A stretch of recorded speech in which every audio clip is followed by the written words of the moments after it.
I'm Amy, sex educator, sex and relationship coach, and co-owner of PurePleasureShop.com. I'm April, VP of the cutting-edge sex toy company Hot Octopus, and I dedicate my life to the business of sex. We are on a mission to teach you how to have hot sex, deep intimacy, and how to make your own rules for who you are as a sexual being. Welcome to the Shameless Sex Revolution. Want to learn more? Go to shamelesssex.com. And for 15% off of some of our favorite sex toys, use code SHAMELESSSEX at PurePleasureShop.com. You are listening to a pleasure podcast. For more from our sex podcast collective, visit pleasurepodcasts.com.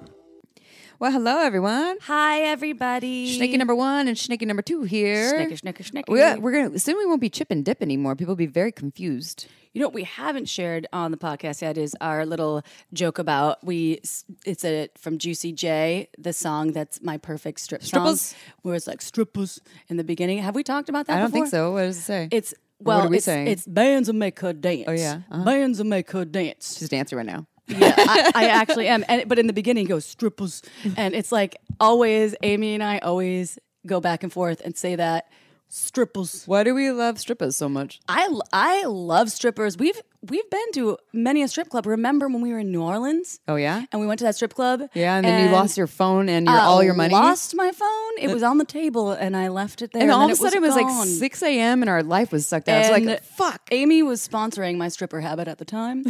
She had all of the monies. I was like, I don't have any cash. I was on the company at the time, so it wasn't ethical to go to strip clubs on the company. So I remember I created this category, this little like invisible box of all the things that suck your soul away, and that includes.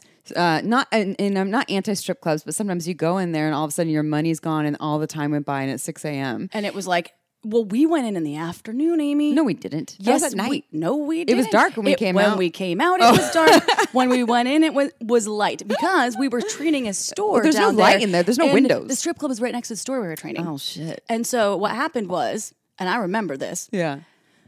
We went in, and I was like, let's go check out the strippers. And there was no one in there because it was the middle of the day, so this one particular stripper paid a lot of attention to us. She had this like schoolgirl vibe, and I was like, you were giving her a lot of attention. Oh my God, too? I was like, I just gave her so much money. I was like, you don't even do anything, you just give money. She probably took your phone too. Just kidding. Well, I'm not accusing anyone. I'm not. But you it was probably suspicious. just dropped it in the bathroom. No, I left it on the table, and when I went back, they were like, we've never seen a phone. We don't know anything about. And I was like, son of a We've never bitch. seen a phone in our entire lives. And this is when iPhones like were. This was a like long time ago. 2013. Yeah. We started our work trips together for Yeah. Uberlube, and that was Fun Factory at the But time. anyway, I just love doing the strippers. The Juicy J strippers. Yeah. We do love strippers. Yeah. We do love us some strippers. So this episode, by the way, is not about strippers. It's with Sunny Megatron. I wonder if Megatron's her real last name. It's such a fucking awesome last name. I hope so. I highly doubt it, but it's a really cool last name. And Sunny Megatron, we've known for years. Her podcast, which she does with her husband, co-host, and they're in a open marriage, I believe. Ken, right? I've hung out with both of them in Chicago. You went to a dungeon with them. I took my first dungeon tour with them when I worked with Fun Factory back in the day. Again, I think this was 2012. Wow, I'm really reminiscing. There's a lot of fun things that happened. That's when we went to Burning Man for the first and only time. Yeah. Oh my God, let's go back. That's when I was male-aged. So I've hung out with both of them. They're incredibly intelligent humans, and they're part of our podcast network too, Yeah. the Pleasure Podcast Network. So their podcast is American Sex, and then she also has another podcast called Open Deeply Podcast, and she specializes in all sex ed because also she was nominated. Actually, no, she won Sexpert of the Year, 2021 Sexpert of the Year, which is impressive. And she has a show on Showtime. Yeah, and there's also you'll hear it in the bio, but she's impressive. But kink is really a special thing for her to speak on. She's writing a book about it called Customizable Kink: A Strategic Guide to Erotic Play that should be out in 2022. So in this, we are talking a lot about that, about customizable kink, about kink BDSM in general, how to incorporate it into your lives. She's an amazing speaker. It's highly entertaining. I actually was just listening to her podcast the other day, and I don't think it's actually on this episode that she talked about, the episode she just did on taboo sex with Melina, I think it's Melina Williams. Amazing I can't even call her an educator. She is beyond an educator, and she's a performer. She's all the things. Anyways, I was listening to it, and it was a combination of fucking hilarious. Is it on the American Sex podcast? Okay. But it's taboo sex. It's like talking about like body fluid fetishes and all these different things. But they're talking about it from this informative place and this very accepting place, and also playful, like, you know, how they call it like this, you know, a fucked up fetish thing, but like they're honoring it in a way too. So anyways, I highly recommend checking it out. American Sex Podcast. It's incredible. They are so smart. Does anyone have an earplug fetish? I am sure they do. It might not be a fetish, but you have a need. I want to give a shout out to this. I received this incredible book. It's called Earplug Erotica, and it's like I think it's the perfect little in your bathroom. It's adorable. Like you just page through it. It's by Mike McCoy, and you can get it on Amazon. I'm gifting it to Amy because she has earplugs in her ears almost every time. They're like little cute drawings of earplugs doing like, sexy things. Yeah, earplugs at a house party. And then there's like having a threesome. Earplugs in camping situations. So it's called Earplug Erotica. Go check it out. It's such an adorable little gift, and earplugs at dinner and doing funny little things. And there's no text. It's all imaging. It's adorable. Imagery. You showed me that. I was like, they kind of look like dildos, but they're earplugs. They're like the foam style earplugs, Earplug Erotica. So it's like earplugs doing cute, cartoony things like having sex, and they're skydiving and banging. Well, I sent you the picture of the earplugs walking their dogs because I was like, that's you and I. That's you and Peewee and Leggy and myself. Oh, that's cute. So yeah. Hey, I want to announce something to y'all. Last night, April was by herself, and she painted a picture of her dog. Well, I went through this whole thing where I used to paint in high school. Yeah, it's really good. And we should put it on Instagram. Really good is really good.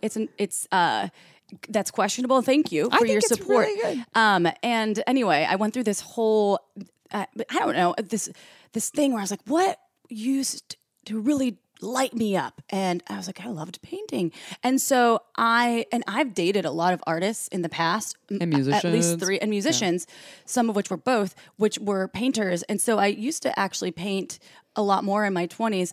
This isn't that exciting, but I decided I was going to paint pictures of my dog. What about me? Can I have one of me next time? So humans are really difficult for me. You can make me look crazy. It's fine. Right. And then the medium of paint I'm working with is acrylic paint. It dries fast. So you have to think about all of these things that I forgot about. And then Legend was going crazy last night because I was painting him and I'm not paying attention to him. And I was like, kept holding him up to see the painting, and he was like kind of excited about it. I bring this up because there's two things here. Actually, there's a number of pieces here, but one is really beautiful, is finding a creative way to, like, especially for people who are feeling bored, unhappy, disconnected to their bodies. That's what's happening with me. This is why I ordered a paint set, it's called the adult paint set on Amazon. It was like $60 something. It took like, not sponsored by Amazon. We're not. No, I'm sorry. That's just where I got it because it's like it was a one-stop paint shop. Yeah. And it has everything you need for just beginning to paint. Well, that, and like, you know, and again, people think that you have to be really good at it. Sorry, dog bark. Legend's really upset that you aren't giving him attention right now. So that people think that you have to be really good at it, or like to learn an instrument or something. And like, you can just, I have a ukulele at home that I barely ever play, but when I pick it up, it's actually kind of fun. I'm terrible at it, but it's fun. If you want to learn how to paint, I'm not even kidding, Bob Ross shows. Got that on Netflix now? That's a documentary about Bob Ross. But I watched him every day on PBS when I was a child. And I think that's where, and my brother's such a talented artist. He can paint and draw and do all of these things. I have never felt that I was gifted with the artistic wand that my brother was. Like, my brother can sit and sketch someone and make them look exactly how they are, or make them look cartoony, or make them look like in so many different ways. And then he can paint too. And I never was able to do that. My mom can weave baskets from scratch. You can get on a fucking microphone and talk about anything better than a lot of humans on this planet. So that's an art. It's an artist. You're an artist in your own way. Depends on how much wine I had. Tequila. This podcast brought to you by tequila. No, but watching Bob Ross, I'm not even kidding. That is free instructional information for people that want to learn how to paint. The other thing, the reason why I was talking about this is also because I was talking about how April and I are crazy dog moms, and we're in our late 30s, and God, we don't have children. Are you going to bring up this movie? No, I just saw the trailer. Someone showed the trailer for the movie Lamb. So I was thinking comedy, okay? Amy's like, I have to show you this trailer. She comes over today. I think she loses her children. She turns this lamb into her dream child. And she's like, I was like, wait, what was that crack sound? Amy's like, I think she just killed the mom. I was like, what the fuck is this? We don't know if she did, but but it has like a happy song when she's like holding the lamb's hand. It's a Beach Boys song. Yeah. Wouldn't it be nice if we... And that's you and I with our dogs. Oh my God. Cuckoo. All right, anyways. She swaddles the lamb, the baby lamb. Oh my God. So earlier before we started this podcast, you were telling me a story about your bait session last night. And then I was like, save it for the fucking microphone because I think the audience should always hear about your baiting session. So this is important because when I get into my baiting mode, masturbating. We're talking about masturbating, and my toys are my go-to, and my magic wand died right in the middle of my session. And not defective, it's just rechargeable, right? It's rechargeable, but I think maybe I just use it too much. I was so pumped because I had the Femme Fun, their wand. It's the Ultra wand. The Ultra wand, and it's tinier. And I was like, well, is this going to work? And I'm like, is it going to be powerful enough? And it blew my mind because it did the job almost faster than I expected. That's amazing. It really is. You would think that the bigger, the more power, which actually, I mean, still, I'm sure the magic wand is more powerful, but that the smaller thing that we've done a lot of work with FemFun before. Like we love their brand. And I actually have one too, which it's not usually my go-to as well. I have their Ultra Bullet. I love that one. And I've had this similar magical experiences where, because it's not my go-to and we know our brain is the largest sex organ. My brain's like, oh, use the one that you're used to. But then when I use this other one, I'm like, holy shit, this thing totally gets me there. It's amazing. Well, I might change up from using the magic wand, and I'm sorry, probably just the smaller. I like how the Femme Fun wand is smaller because sometimes the baseball bat. Remember, I used to call it the baseball bat. Yeah, the nemesis. It gets in the way, and I was really impressed with just the feeling, the sensation, even in comparison, direct comparison, from one to the other. And I love Femme Fun. You're right. Variety is good too. I mean, you could use the baseball bat magic wand one day, and then use and then that's helping your brain not get stuck on the thing. So for me, I'll do that. I'll use my. I often use like the Satisfier, the Suction toys, but I can also go to the Femme Fun's Ultra Bullet too, and just have some variety in my life. This is tools in your toolkit when you're a carpenter. And I've made this comparison. If you don't have the right tool to fix your house or things that get broken in your house, which has happened to me where I'm like, God damn, where's that wrench? It's the same for sex toys. It's like having a sex toy toolbox. Well, and you also don't usually have one tool, right? You have multiple tools there for different jobs or different moods, we could say, or you said, your rechargeable dies. And so Femme Fun, if you're all wondering about this, is FEMME. So it's Femme Fun. We're talking about the Ultra Wand and the Ultra Bullet. You can find them both at Pure Pleasure's website. That's my mom's and my own sex website, sex toy website. It's not a sex website. You can see April naked on there. Just kidding. No, you can't. So go to purepleasureshop.com. Use coupon code shamelesssex. You get 15% off. You can try these, and you and April can bait at the same time from afar. Support Janice, our biggest podcast fan. She's been the biggest fan since she probably listens to the episode when it drops, like before anyone. The minute it drops, she's like, or she'll message me at the end of a Tuesday, like, "Where's the episode at?" Or she's like, "April said fuck too many times." I'm like, "Sorry, mom, fuck." All right, you ready for a fucking sex question? Fuck yeah! All right, here the fuck we go. I've been with my fucking husband. Just oh no! All right, Janice's earmuffs are up now. Sorry, mom. Oh, okay. Anyways.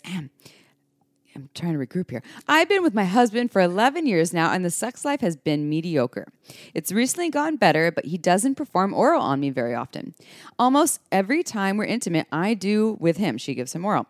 It's gotten to the point I've been thinking about satisfying my sexual needs outside of my marriage.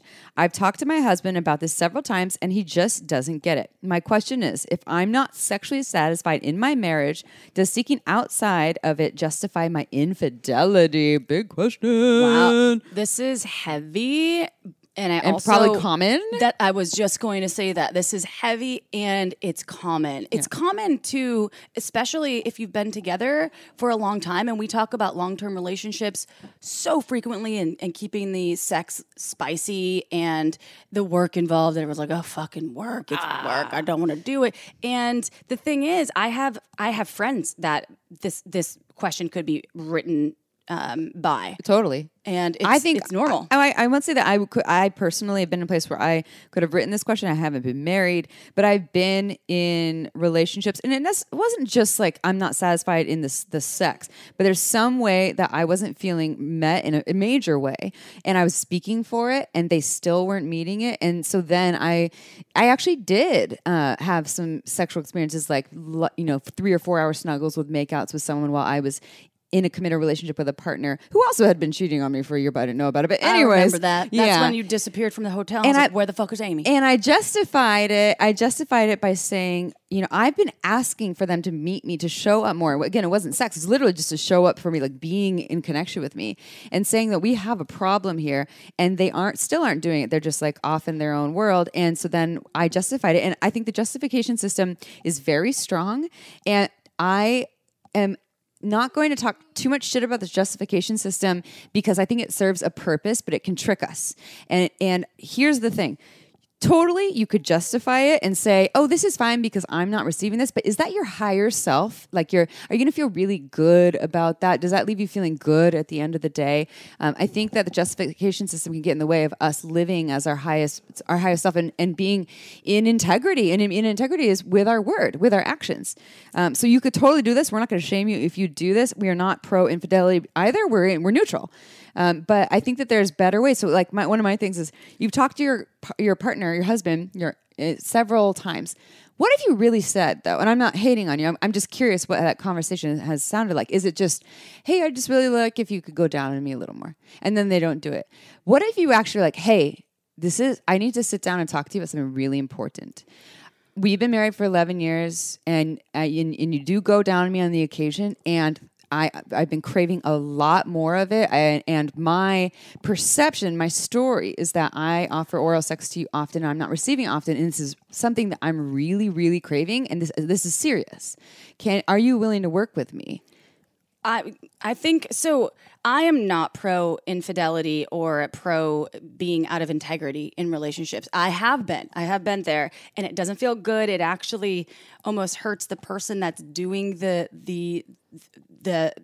lying, right? Mm. It's lying. That's what infidelity is. Everyone could be hurt involved in it. Well, yes. Yeah. And I'm just saying, you've been with this person for 11 years. You obviously, the sex life is mediocre, and that's very important to you. And you want him to go down on you because he doesn't do that very often, and you do. And you also, I want to point out that you said it has gotten better. And asking for the oral, as Amy was stating, I think is really important. And what about talking to him about getting the needs met in your relationship outside of the marriage sexually, but what about including him? Yeah. Maybe because that could in be the choice, you mean, to do it. Or maybe experiencing a threesome. When I had have someone else eating your box because your partner won't? Or even, not maybe a piece of it, but there could be a turn on that happens, or having sex at a sex party, this consensual sex party with other couples having sex, where maybe it will like ignite something within you, and maybe him visualizing and seeing other people going down or doing oral, or maybe he's not comfortable with doing oral. So I like that, but I'm all, people are like, I hint at it, or like, I'm not into like just planting seeds. I'm into like, speak about what you want, how important it is. And if it's not that important, then maybe you don't speak to it. But this is obviously important. You're thinking about having sex with someone else.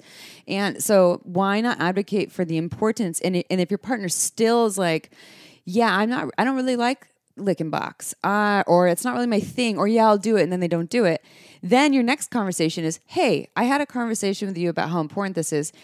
Obviously, we're not meeting each other. Let's talk about ways we can get met outside. And then you have that conversation. Sex parties, maybe open relationships. And the answer might be no, no, no. So then you reassess the relationship. And I will be totally honest with you. I have a friend that is experiencing something very similar to this, and everything is really great in their partnership besides the sex. Yeah. And the needs, she's not getting her needs met, and she hasn't for years, but there's so much love and other pieces there. And I've asked her this question, and it comes down to the answer's been no. And it's a hard fucking choice, because what do? Masturbate? Well, that's an option if you don't want to leave. But infidelity, if you choose it, just know it's a rocky road, and there's a lot that comes with that as well. Meaning the covering up, the lies that circumvent. So you just have to be if you're gonna cheat. Conversate beforehand as much as you can before you make the decision. But ultimately, just know that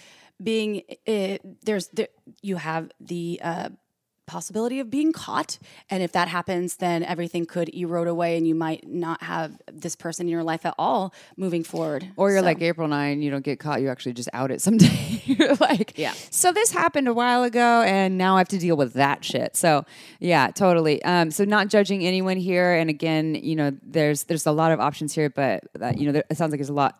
How many of our sex questions is the answer not more conversations about it? So I know, and that's such a pain in the ass. I wish there was just a light switch. Just press a button, take a little green pill, and you'll be just fine. And not fully related to this, but we're just talking about pleasure here for the pussy here. And no, OMGS has yet to do an oral season, but it's all about hands-on techniques. We talk about OMGS 5 million times in our podcast. That's my lucky number, 5 million. It's a big number. Most people are like 2. Anyway, so what is OMGS? OMGS.com. It's an online program with multiple seasons where you can learn about sexual pleasure, and it has tasteful videos and modules that actually show you techniques. Season 1 is all about external pleasure, so hands on vulvas. Season 2 is all about internal pleasure with vulvas. Season 3 soon will be about sex toys for vulvas. I believe that someday they'll be doing a penis season, and maybe we'll do an oral sex season someday. OMGS, what do you think? I'm sure they might. It's all research based, which I love, and you pay one time. It's not subscription based. One time, and you get access to either one of the seasons or both. You can buy the two for one. The 2 for 1. And you do get 10% off. So go to omgs.com/shameless, and you can access either or both of those seasons. You won't regret it. There's a lot of really great tools for that sexy tool belt. And actually, coming back to that sex question, you want the oral sex. Is your partner using their hands on you? Is it feeling really good? What if they are not into putting their mouth in your vulva and they just need to learn some new hands-on, really well lubricated, lots of uber lube hands on your vulva? And maybe if they don't have any tips or techniques, they could watch OMGS and learn. So, because not everyone is into mouth and genitals. You didn't want jizz in your mouth for most of your life until recently. This is true, and I also didn't give blowjobs very often. There you go. Everyone's different. To very many partners. Yeah. And that was my stuff. And even when they asked for it, it almost made me not want to do it. Yeah. Not because I didn't want to please them, because I was like, why is that so important to you? Yeah. Right. I wasn't doing any work then.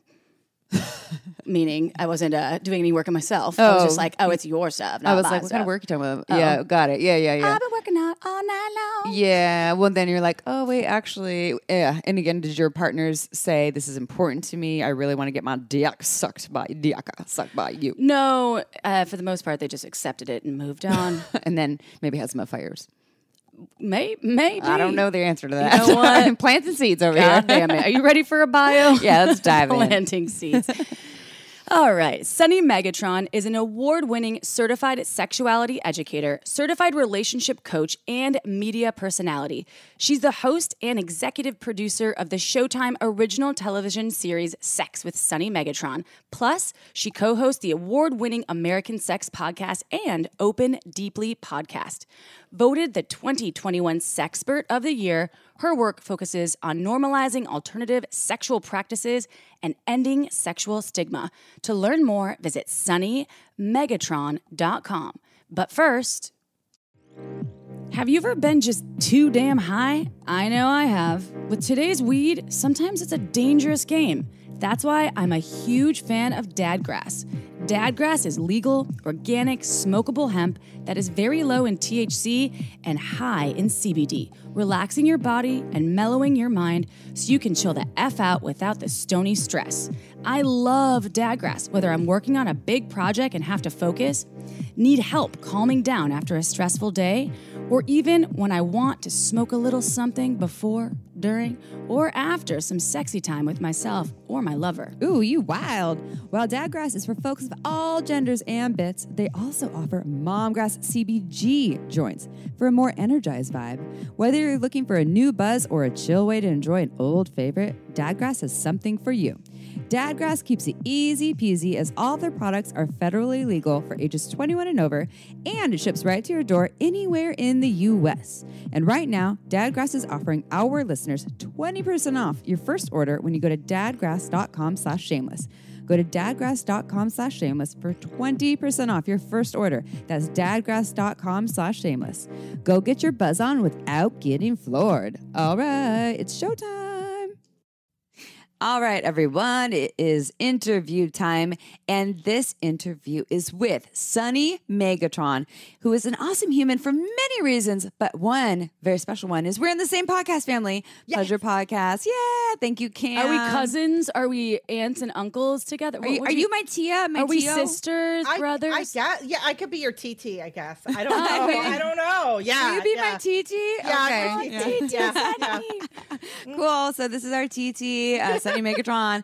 And Sunny has been in the, I like to say the human sexuality field for a long time. And you probably heard some things in the bio. And we will ask this very first question, which is actually not a question, it's a prompt, Sunny. Ooh. Can you please tell our listeners how you got to where you are today in the field of sexuality, maybe in your personal life and podcasts and the business realm too? Ooh. Yes.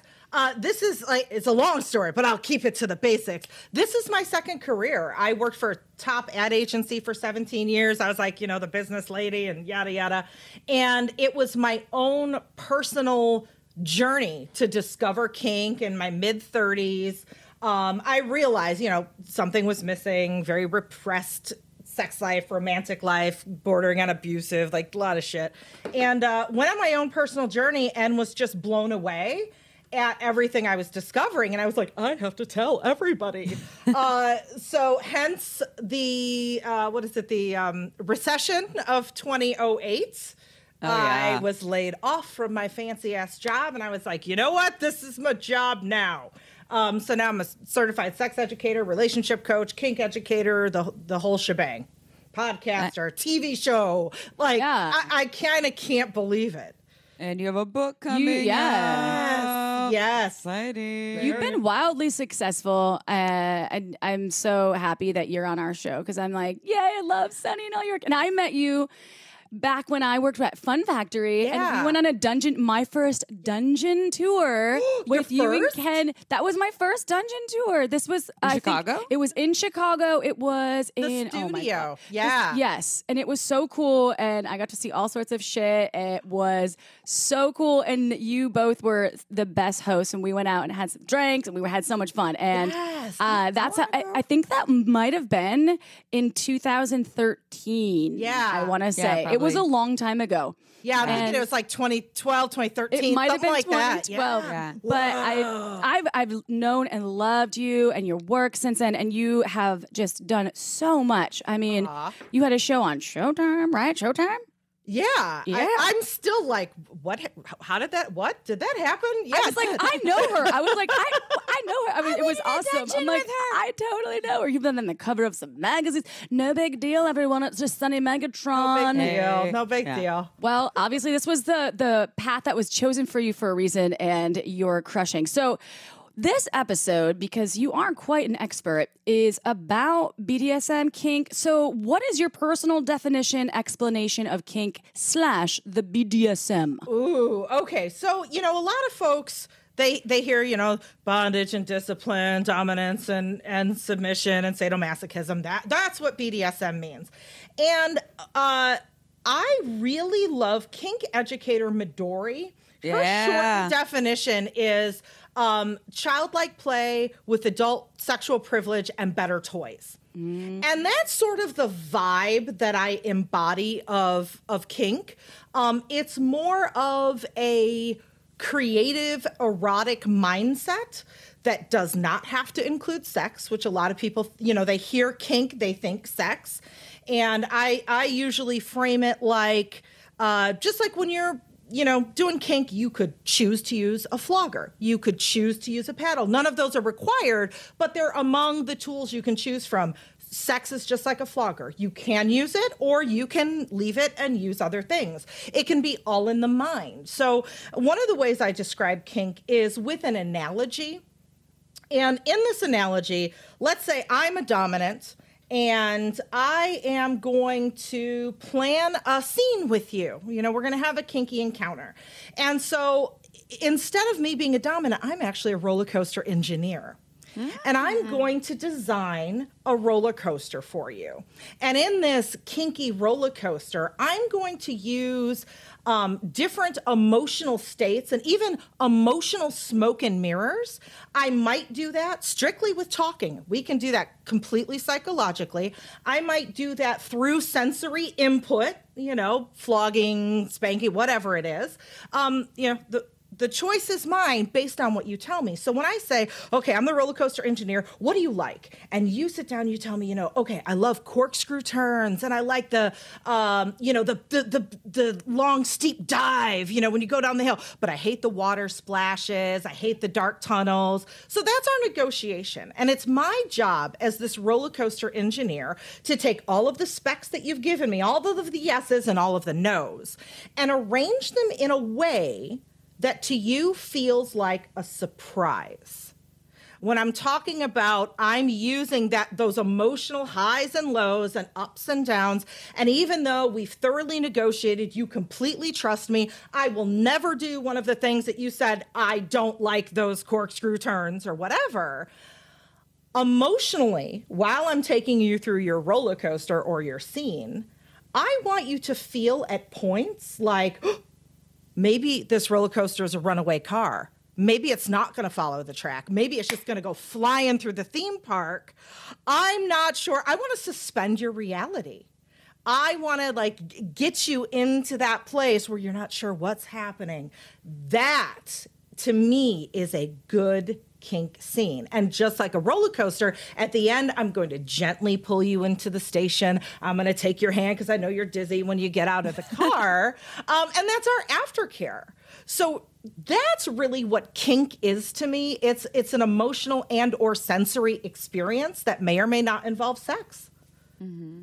It's play. I love that. It's like mic drops. The podcast is over, everyone. Yeah, everyone's like, I either want to go to the dungeon or the amusement park, but I want to go with Sunny. And Sunny's going to take me there. I want the loops, those crazy ass loops. I do so well with analogies in terms of I do like, too. the way that I'm kind of envisioning that, and I think that that's really wonderful and beautiful and clear. And we love Midori. She's been on our podcast multiple times. Yeah. She's incredible human, and I like the engineer idea. And so, which brings me to this next question, because you just defined it as something very broad, and same with Midori's definition, and we had these kind of narrow ideas. And so, what in your opinion are a lot of because there's all these rules, like why are there these rules, these one-wayisms of how people should do kink, and why do you think they're BS? Like why are they here, and why are they complete bullshit? This is like the reason for my existence as a kink educator.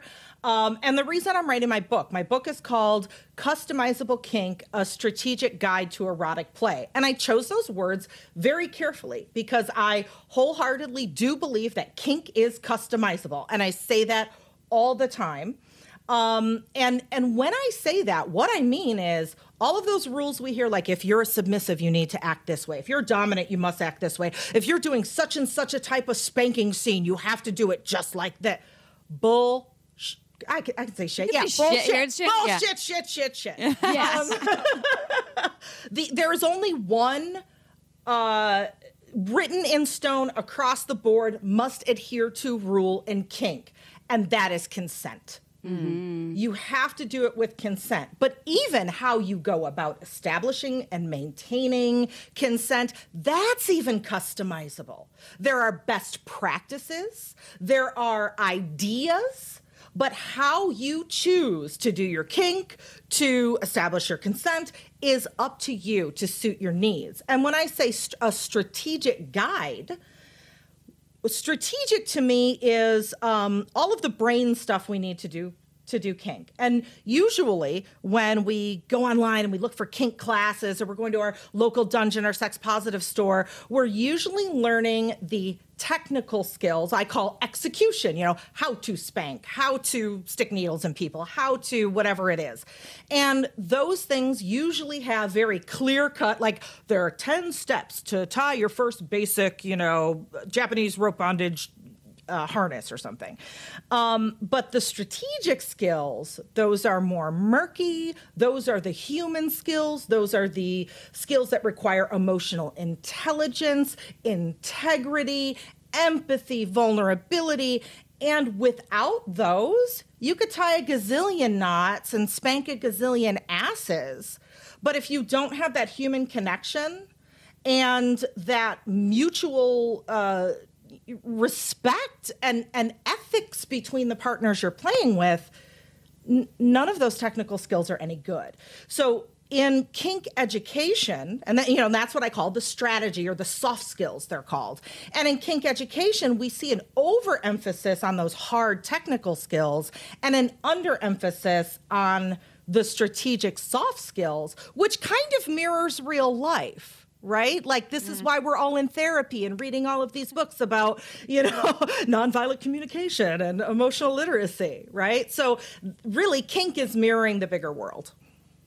I think of like the people that write the life hacks things, not right, but they Buzzfeed, Buzzfeed like life 10 hacks, ways or the podcast or the game or things like that are all about like, if you do X, Y, and Z, then you'll get to this place, and that just totally discredits the fact that everyone is so different, every moment is so different, and instead it's giving people this kind of simple blueprint, but yet like it's way more complex than that. Yeah. And why is it though that the soft sides, the strategic portions of this world, I'll call it, why is it underemphasized, and why isn't it more of a vital piece of the kink world? There's a number of reasons. Yeah, there's a number of reasons. One is like if you look at the mainstream influence and you look at what's on TV, and it's showing somebody doing, very emotionally vulnerable negotiation isn't sexy and flashy for TV. We want sexy, flashy sound bites. And in life, in our real life interactions, we kind of want that too. We want the sexy, flashy sound bites. We want the 10 easy steps to blah, blah, blah, mastering, blah, blah, blah, blah, blah. And it doesn't work that way. And then when we look at the kink community itself, there's lots of reasons and lots of history as to why the kink community has all these rules. I get into that in my book. Like, there's sociology, there's kink. There is lots. There's just you wait. But there are certain things if you're a newbie and you get into the kink community and you finally gotten to the point where, all of the stuff that mainstream is telling me about kink, 50 Shades of Grey and all that stuff. Oh, I understand. That's not the true way. And now that I found the kinksters online or in my local community, they're telling me the true way. I know. And then after a little while, you go, oh, wait, that's bullshit too. Wait a minute. The people, it's all... But why is it bullshit? It's not because, the kink community is trying to pull one over on you. Part of it's tradition. We've always done something XYZ way. We don't want to change. If you look at sex positivity in general, the last 10, 5, 20 years, we've come leaps and bounds understanding gender and understanding relationships and understanding sexuality. And if you look at the kink community, we still uphold the same traditions and expectations in our dynamics as we did in the 90s. Huh. We haven't really changed much. So I'll give you an example. If you go into the kink community, one of the big rules, the submissive has 100% of the control. The submissive holds all the power. Hmm. And that on the surface sounds like, well, yes, of course. That can actually be a dangerous way of thinking that people don't really realize. And I'll explain to you why. And usually when I'm breaking apart these one true way-isms, I break down well, why did people say that? What purpose did it serve at the time when people started saying that? And then how doesn't it work now? How does it do a disservice? And how can we reframe it? So the submissive holds all the power, we've been saying for decades, because way back when nobody knew about consent and submissives were really getting taken advantage of, they still do, by the way, but it was even more of a problem. Making that rule was a way to keep submissive safe, was a way to tell you if you're submissive, you still have autonomy. You know, and that was a good thing. But now when we look at that rule, we go, okay, the submissive holds all the power. So does that mean if I'm a dominant and I'm doing a scene with you and maybe you're triggered and you can't safe word, and I keep going way past the line, and I go, but you have all the power. You could have safe worded, you didn't, so I kept going. It also gives the message that people who are on the dominant end of things don't have any power in a scene over their own autonomy. Like, as a dominant, if I'm feeling like something's going funky, I can safe word. But a lot of dominants, like, I have to keep going, even though maybe I'm getting triggered enacting this scene. That can happen. So really, you know, how do we reframe that? Maybe the submissive has all the power over their own autonomy. You know, it's been misinterpreted as the submissive has all the control in the scene. So if something goes wrong, it's the submissive's fault. And that's dangerous thinking. So, like, that's one example of a one true wayism you hear all the time in the kink community that really, you know, does a disservice from a strategic sense. And the kink community is full of stuff like that. And I feel like there's so many, even so that's within the kink community. So just looking from the outside perspective of the kink community. So folks who are not in it have a lot of judgments and stereotypes, and folks who are in it, there's also probably a lot of dangerous and misleading ideas and stereotypes. What are some of the other ones that you can think of that people might be buying into, whether in the community or on the outside? Let's see. There is the submissive has all the power. You know, another one that comes up sometimes is, you know, you must always do aftercare and you must do it this certain way. Again, sure, if that's what works for you, awesome. But sometimes somebody's aftercare is like, an aftercare after a scene, for those listening, is just, you know, you've gone to this emotional state, that emotional roller coaster, and you're kind of floaty and high and in an altered state of consciousness. So the aftercare is supposed to be any kind of comfort or care that kind of helps acclimate you back to the real world and bring you down from that high.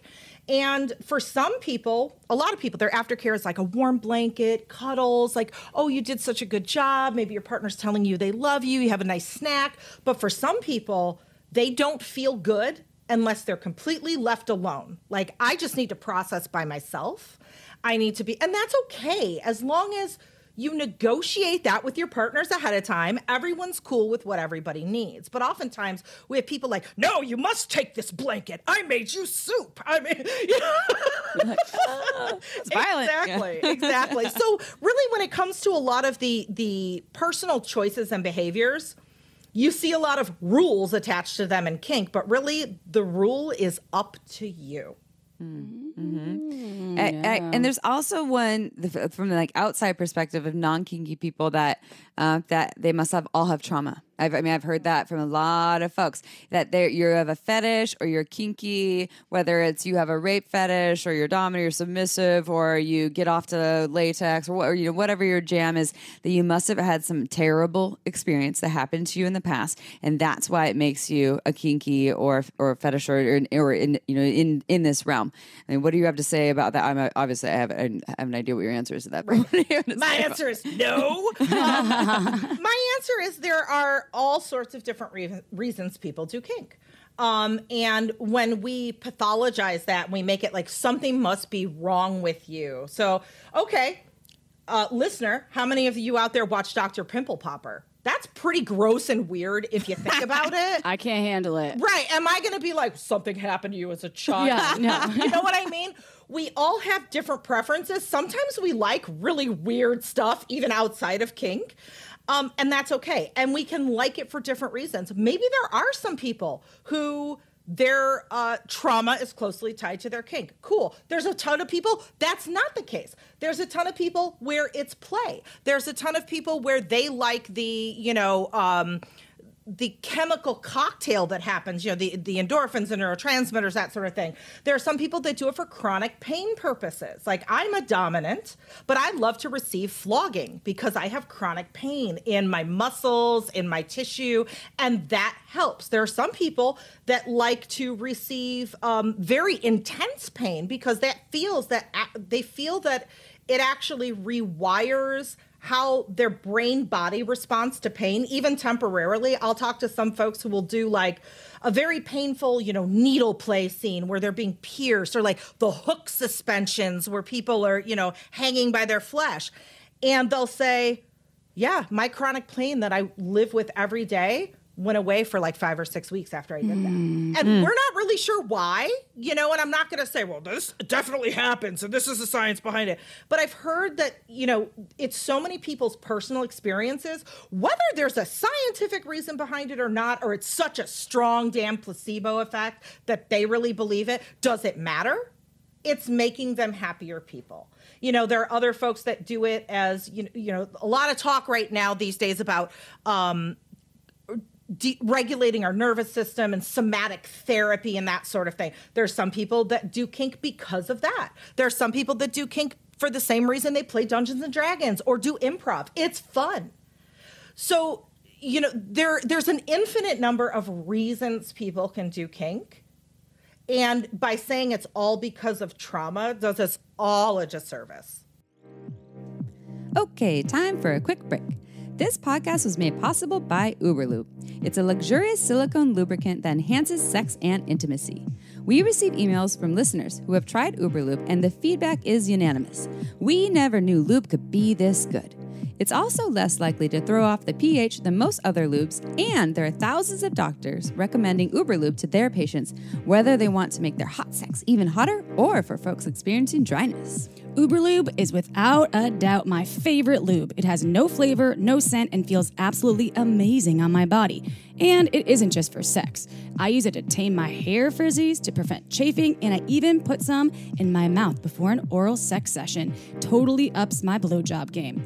Oh, and the bottle, it's beautiful. It looks like a cosmetic product, so I just leave it out on my nightstand, totally shamelessly. To learn why we think it's the best lube on the planet, check out uberlube.com and use code SHAMELESSSEX for 10% off, plus free shipping. Again, that's uberlube.com and use code SHAMELESSSEX for 10% off and free shipping. This podcast is free to listen to because of another one of our amazing sponsors, Like a Kitten. Romantic nights with your lover are one of our favorite recipes for maintaining a healthy sex life, but it can be challenging to find all the right ingredients. This is why we love the Build Your Own box from Like a Kitten. They will ship you a gift box with all of your erotic essentials, from vibrators and massage oils to robes and handcuffs to lingerie and games. The BYOB lets you choose one item from each of their 6 sexy categories, and within each category you have 8 or more choices, so your box is completely customized to your desires. And what's really amazing is that it's only $69. Some of the vibrators alone retail for much more than that. This box is a total steal and has every ingredient you need to make that recipe for your romantic night unforgettable. And right now, Like a Kitten is offering our listeners 20% off and free shipping when you go to likeakitten.com/shameless or enter code shameless at checkout. Just go to likeakitten.com/shameless or use code shameless to get 20% off these incredible boxes.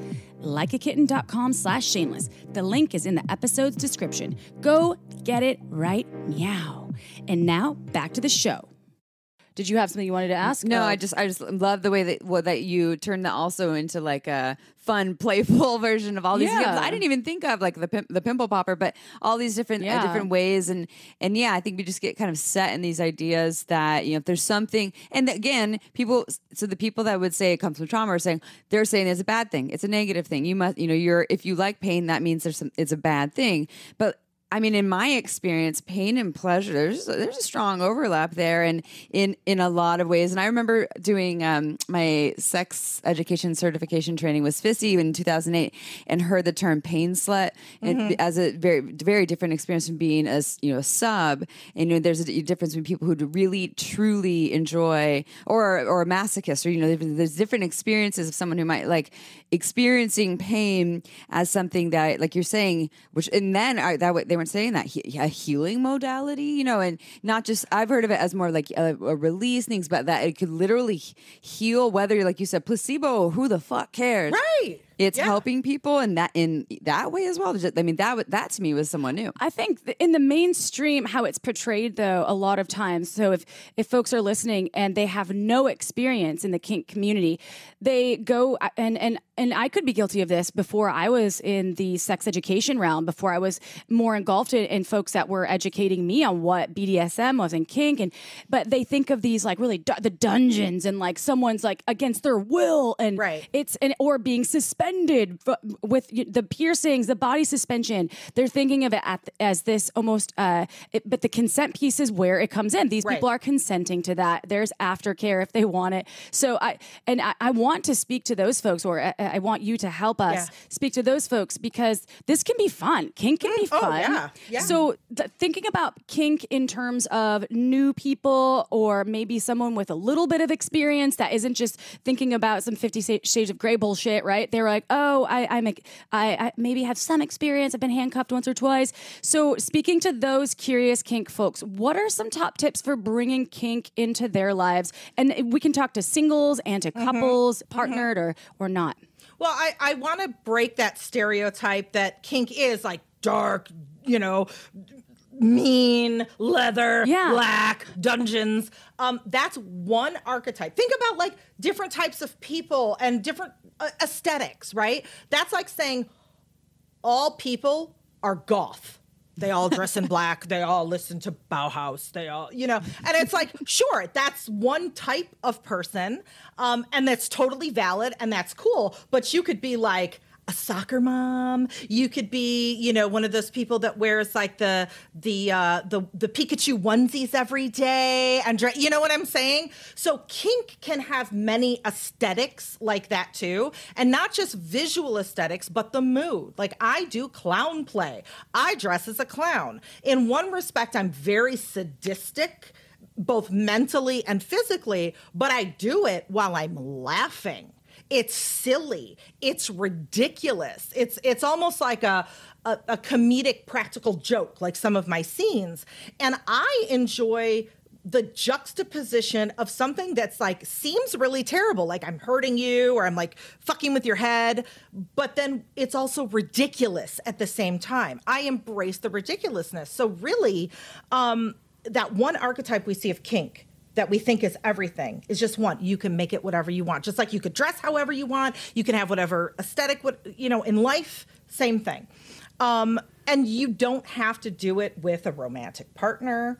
You can, there's solo kink. Obviously, most solo kink is going to be more on the sensory end of things, but there are people that self-collaring, for instance. Like a lot of people will look at wearing a collar in the kink community. And this is another one. People are like, collars are like wedding rings and they're very serious. But if a collar to you is like that, cool. But sometimes a collar to people is just like, it's cute. It doesn't mean I just put on when I play because it's cute. And so that's another one true wayism. People are like, you are besmirching the tradition of the collar. How dare you? This is a wedding ring. You need to take it seriously. And I don't know why I turned into Ethel Merman, but I love that.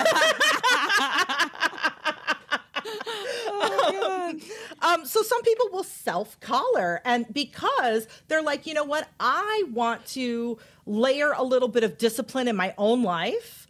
I want to honor myself, and they can do that. Self-collar. They don't need a partner. You can do all sorts of sensory play by yourself. I am all for normalizing platonic play. Oh, so much. It's like I'll see people who, I'm getting into kink and I bought this flogger or I bought this violet wand, but I don't have a partner to play with. And they're excited. They're new to kink. And so maybe, when you're new to something and you have that frenzy and it clouds all of the red flags that are waving in front of your face. And I'm not saying that anyone who gets into a situation with a new partner, it's never their fault. But when you're excited, you can miss things. And there are predators in the kink community, just like there's predators on any dating website. We're not a utopia. We're all human. A lot of humans are assholes, no matter what group you belong to, right? Totally. So for those folks, it's like I would love to normalize, like have one of your friends over Get some wine, like you'd hang out on a Friday night, watch some movies and just chit chat. Maybe get out the flogger and play with it. It doesn't have to be sexual. But that can satisfy some of the, I'm curious and I want to experiment and I want to feel the sensory feelings. Maybe I don't want to fuck my friends, but you don't have to. I want to normalize that because kink is a lot more than sex. And I don't want to say that for everyone, because for some people, their kink is sex. And I'm not going to invalidate that. Like, we're all different. But a lot of people think it's supposed to be about sex, and they pigeonhole themselves into like the sex-only kink, when if they had permission to go, oh, it could be all these other things too, that they would embrace that if they knew that they could. I love that. And I'm curious, and this is just, well, that's not a tangent because it's related to what you're saying. What are your thoughts about, so if someone wants to give, I want to flog someone, I want to use a violet wand on someone, I want to, you do needle play in them. What are your thoughts on sounding? Sounding, all the things, urethral sounding.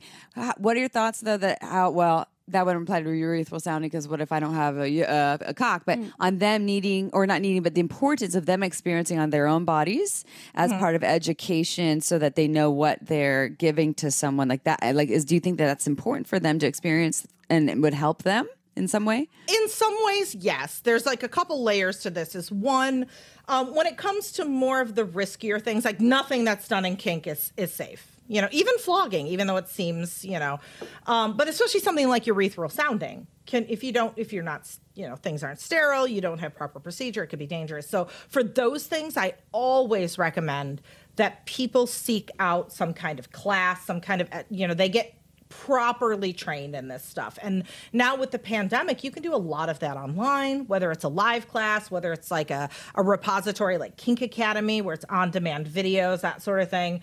And, but there is something to be said for experiencing what these things feel like, even if you're going to be the top or the giver. So you know what you're doing to other people. However, I'll come across another one true wayism. A lot of folks in the kink community, and this is kind of old school thinking, but you still hear it. Well, in order to be a good dominant, you need to work yourself up from the bottom and be a submissive first. And so you can earn your place being a dominant. And I get where that comes from. Like, the intent in a lot of these one true wayisms is for good reasons. But they kind of go sideways, One, that used to, way back in the day, be more of a standard tradition. Two, there is some stock in saying, okay, it's a good idea to know how your toys feel so you can use them on other people. However, saying that, okay, you must actually be a submissive and do these scenes, and if I'm not a masochist, and I am doing this like heavy duty scene where I am being beat to all get out, I am not going to have the same experience mentally or physically as somebody who's like, I'm a masochist in my bones. It's in my blood. I love that pain. I love that. So, okay, yeah, having a few swats of seeing how it feels is one thing, but you must be no. Mm-hmm. Unless that works, for some people, they're like, I actually learn better that way, and I'm a little switchy. I want to do that. Cool. Kink is customizable. If that works for you, do it. Just don't, say everybody has to do it your way. Mm-hmm. And message of that, we're not over, the podcast isn't over, but education and some sort, whether it's your body experiencing it, working with someone like you, reading your book, or not just your book, but there's so many educators and so many different avenues out there. And so this other question that I had too, which I'm just going to steal because I want to ask this too, because I have some clients this might refer to, but so you said in the beginning of the podcast, you were 30s that you really came out in kink. So I'm going to tie it to this question because I feel like in the kink world, a lot of younger folks aren't either coming out or embracing their kinky or fetish selves. And it's coming out in 30s, 40s, 50s, 60s. Out of shame or... Exactly. Yeah. So like there's shame. And so I'm curious what your advice to those people who have kinks or fetishes and they feel like it's not safe, and of all ages, it's not safe to share this with partners, or maybe I'll never find a partner who will accept me as this, as this big part of me. What is your advice to those people? First of all, you will. I mean, there is, what is it, like a shoe for every foot or whatever. And I was the same way. I had these fantasies. I didn't know a kink community existed. I had no idea. And then when I stumbled upon it, I was like, it was very serious. Like, you're all dark in the dungeon yelling. Blah, blah. And I'm like, that's not my vibe either. And then I found the clowns. And I was like, oh, my people, you exist. So whatever you're into, there are people out there that are into it. It's a matter of finding them. And when it comes to kink, I always say the first partner you negotiate with is yourself. The first, any kind of real personal understanding, you have to understand yourself first. And think about just the stages of development and kind of where all of us are. Where are you at, mentally in your 20s, or just the generic you, all of us? Where are we at in our 20s versus where are we at in our 30s versus where are we at in our 40s? The self-understanding and that self-acceptance grows as we get older. So that's really natural. I actually was listening to like a little clip from Brene Brown, and I was like, oh my goodness. And she had said something like, all of us have armor that we put up. We have traumas in our life. We have these defense mechanisms, our armor, so we don't get hurt by the shit that bothers us. And I remember being in my 20s like, oh yeah, I got a little trauma, but it's fine. I'm good. I'm none of that bother. And then as I got older, I was like, I keep pushing it away, but it's not going away. It keeps popping up. And she said middle age between 40 and 60 is the point in people's lives where they realize the armor that they've put up and carried their whole lives not only no longer serves them, but is actually a disservice and has been holding them back from the things that they really want. And I was like, oh, that hit me like a ton of bricks. And for me, and a lot of things in my life, but kink specifically, it was like, yeah, I had all of these inklings and these thoughts, and I thought I was weird or something was wrong with me. And I kept trying to shove it away, and it kept popping up. And I realized like, oh, time is ticking. My life is like half over soon. And I there's something here. There's something fulfilling here, and I'm going to pursue it. And I'm sure as hell glad I did. So anyone out there, anyone out there who has something that they're pushing down that they want to pursue, whether it's sexually or just life, make this bigger picture, go for it. Mm-hmm. Yeah. I grew up in the Midwest. I used to push I was like, I'm fine. That's like the classic thing that, I mean, I was taught that was not to confront, just kind of absorb things, be nice, be one of the sheep that's being herded. And that did me a disservice for a long time. And I'm not 40 quite yet, but I do feel like a lot of that armor, and it was not okay to cry. It was really, it was a sign of weakness. And I would be like, I'm sorry, I'm crying. And then I realized, holy shit, wow, I'm releasing something when I'm shedding tears. Or holy shit, I can confront and do it in a way that is that doesn't have to feel like a terrible disagreement or an argument. And I think when it comes to pleasure and boundary setting and making sure, it's the same thing. It's honoring yourself. It's honoring even the things that sometimes you don't want to, I don't want to be the person that is, I'm going to upset this person or my partner, or maybe it's your partner of long, 20 years that you didn't say specifically what your needs were. But there's always right now to wake up, whether, and it's interesting that Brene Brown talks about it happening kind of like in the 40s. What'd you say, 40 to 60? 60, she said. Yeah. Which makes sense, because I do feel like you slowly just kind of shift, and it's all conditioning that is, it's changeable. And just like kink is customizable, you can customize your whole life to what you want it to be. Well, I'll tie this back to kink, because this is the one reason I love kink, is because I always say that kink can be therapeutic. It is never therapy.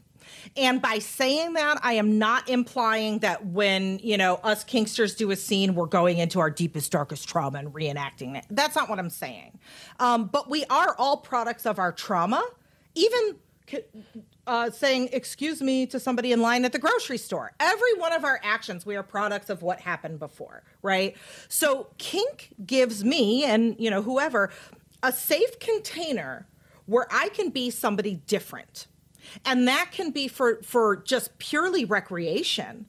But even in a recreational sense, I learn from that. So let's say, I have always held myself back from being assertive. And this is actually my journey in kink. I started out submissive, and I am now consider myself dominant most of the time. And I do have an assertive personality that I've stuffed down because, Midwest, I'm not supposed to do that. I'm a woman of color. I'm not supposed to do that. I'm a bitch if I'm assertive. So it gave me a chance to try on my assertive hat.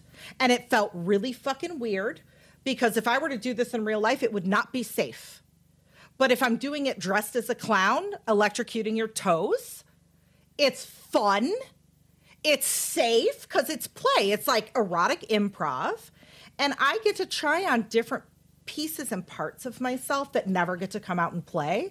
And sometimes, like I said, it's purely recreational, but sometimes those little pieces of myself that I got to know in my scenes, I take a little piece with me back out into the real world. And it helps me de-armor from those defense mechanisms or the ways that I've emotionally held myself back just in my life and through play. And I'm not saying, only kink does that. Guess what? If you play Dungeons and Dragons, it does that. If you are in a weekly improv club, it does that. It's play. Play has a purpose. And this is just another way to do it. I like that. And so your book isn't out yet, 2022. It will be out. So the ETA will be. We'll talk about that later because we don't have an ETA. No pressure. So I need to finish the book. No pressure. Sometime next year, which might be December 31st. Yeah. Yes, it will be happening. But will you talk to our folks out there listening about what they can expect? The book's called Customizable Kink. We talked about a strategic guide to erotic play. What can they expect from that? So it is all of the Kink 101 from a strategic side. So it might not be like, this is exactly how you spank or this is exactly how you tie a knot, but this is how you negotiate, this is how you establish consent, like all of those soft skills, but framed in a way that helps us think a little bit more critically from a big picture. Like, why is it hard when you're new and you go to research on the internet and everything that's supposed to be a reliable source is kind of bullshit? Why is this? Why is the kink community, different communities across the country and the world, some communities are wonderful and some communities have their issues. Why do they have their issues? Because if we're going to think critically about these things in order to customize them to our own experience, we have to understand the bigger picture as to why are these things happening? What are the larger, undercurrents and very obvious things? So it's Kink 101 weaved through sort of kinky sociology and systems dynamics, and I pull from weird sources. There's improv in there. There's neuroscience. It's definitely like nobody's ever seen before. It's not going to be a typical kink book, but it will tell you what you need to know. Love that. Okay, so we're saying sometime in 2022, and so this would be people because this is evergreen podcast, so you might be listening to this in 2025. It's out. And if you're listening right now, so whenever this is released and it's not out yet, where will people be able to buy it? And then also, how can they find you? How can they work with you? Do you work with clients one-on-one? You say you do clown play and things like that. And then also you have a podcast that's been around. That's amazing. Tell our people how they can find and buy and do all the things with you. Cool. So everywhere on social media, I'm Sunny Megatron, just SUNNY Megatron. And my website is sunnymegatron.com. So that's easy peasy. I have two podcasts, actually. American Sex Podcast, which drops weekly. And then also Open Deeply podcast with licensed marriage and family therapist Kate Lurie that drops every 2 weeks. So those are the two. I would say follow me on social media because I teach a lot of classes online, usually for other people. I'm launching my own series that I'm hosting myself, teaching probably bi-weekly starting this fall. So yeah, just follow me. It'll be everywhere. And the book, I haven't gotten as far as the nitty gritty of publishing, but I will expect it to be everywhere. You know, your Amazons, your, you know, that sort of thing. So yeah. I can't wait. I love it. I love that you're taking all of the pieces. It's almost an encyclopedia of sorts, or something that's just deep diving, a workbook encyclopedia, but it's also going to have everything you need. It's a one-stop bookshop, and you're so knowledgeable. I mean, you have so many facets of knowledge, and I am dying to see you in your clown play situation now. I could picture it, and I have to go. I'm going to go and search for that because I bet you're like the best. Maybe you could pay Sunny to use a violet wand on your toes while Sunny's in and I could be there for it. I could be there for it. I will film them. Well, I absolutely adore you, Sunny. Thank you. You're so good. You're just such a powerhouse, a badass human. So thank you. Thank you. Thank you for sharing your amazing information with the Shameless Sex community here. And go check out her both podcasts, please. And part of our network family, RTT Sunny. Yes, I want to be a kinky TT now. I got to get that URL. Yeah, go get kinky TT. No one else take it. And I don't want to go, but you know what? Before we go, I have to give a shout out to our wine sponsor because we love wine so much. We love grapes. They grow from the earth. They're lovely. You stomp on them and then you drink them when they ferment and they taste yummy. And sometimes you might get a buzz. So go to marginswine.com and check out why we love Margins Wine so much. It's small batched boutique wine that only launches a few times a year. Megan Bell's a winemaker, and she does a phenomenal job, and Amy and I have been huge fans for a long time.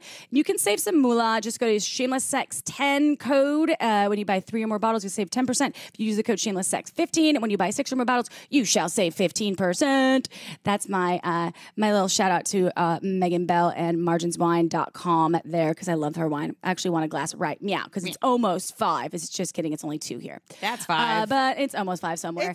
Pretend you're in New York. I know. Come on. I'm in New York right now. I'm almost there. Yeah. And to all of you listening out there, please go on iTunes. I'm just inviting you, just give us a review on iTunes. It helps more people find folks like Sunny and their work out there. We have amazing guests, and we just want our work to be shared with the world. And the more reviews we get, the more people can find us. So 5 stars are great. We read every single review, and we love you so much. Want to learn more? Go to shamelesssex.com. And for 15% off of some of our favorite sex toys, use code SHAMELESSSEX at purepleasureshop.com.